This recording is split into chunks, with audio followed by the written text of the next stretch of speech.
ഭരണത്തുടർച്ച നേടിയാൽ ഡൽഹിയിൽ ക്ഷേത്രത്തിലെയും ഗുരുദ്വാരയിലെയും പുരോഹിതർക്ക് ധനസഹായം നൽകുമെന്ന ആം ആദ്മിയുടെ പ്രഖ്യാപനത്തിനെതിരെ പ്രതിഷേധം.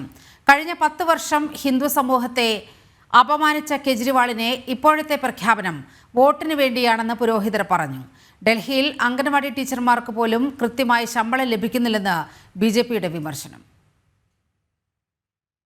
ഡൽഹിയിൽ ആം ആദ്മിക്ക് ഭരണ തുടർച്ച ലഭിച്ചാൽ ക്ഷേത്രത്തിലെയും ഗുരുദ്വാരയിലെയും പുരോഹിതർക്ക് മാസം 18,000 രൂപ നൽകുന്ന പൂജാരി ഗ്രന്ഥി സമ്മാൻ യോജനയാണ് അരവിന്ദ് കെജ്രിവാൾ പ്രഖ്യാപിച്ചത്. ഇതിനെതിരെയാണ് പദ്ധതിയുടെ രജിസ്ട്രേഷന് തുടക്കം കുറിച്ച കണ്ണാട്ട് പ്ലേസിലെ ഹനുമാൻ ക്ഷേത്രത്തിലെ പൂജാരികൾ തന്നെ പ്രതിഷേധം അറിയിച്ചത്. തെരഞ്ഞെടുപ്പ് അടുത്തപ്പോൾ പണ്ഡിറ്റ് സിഖ് സമൂഹത്തിന്റെ വോട്ട് നേടാനുള്ള രാഷ്ട്രീയ നാടകമാണ് ആം ആദ്മിയുടേതെന്ന് പുരോഹിതർ ചൂണ്ടിക്കാട്ടി. കഴിഞ്ഞ 10 വർഷം ധനസഹായം നൽകിയില്ല എന്ന് മാത്രമല്ല, ഹിന്ദു വിരുദ്ധ നിലപാടുകൾ സ്വീകരിച്ച ആം ആദ്മി സർക്കാർ ഇമാമുകൾക്ക് പ്രതിമാസം സഹായം നൽകിയിരുന്നു.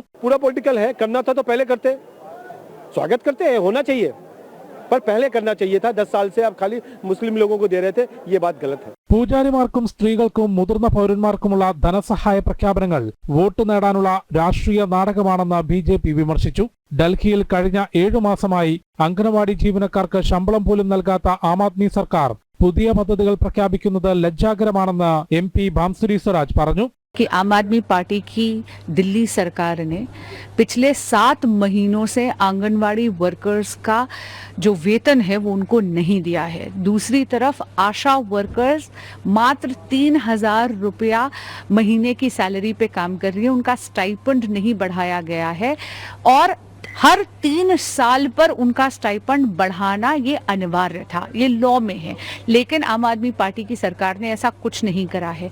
തെരഞ്ഞെടുപ്പ് അടുത്തപ്പോൾ ജനങ്ങൾക്ക് സൗജന്യവും ധനസഹായവും വാഗ്ദാനം ചെയ്തുകൊണ്ട് വോട്ട് നേടാനുള്ള ആം ആദ്മിയുടെ തന്ത്രത്തിനെ വിമർശിച്ചുകൊണ്ട് കോൺഗ്രസും രംഗത്തെത്തി.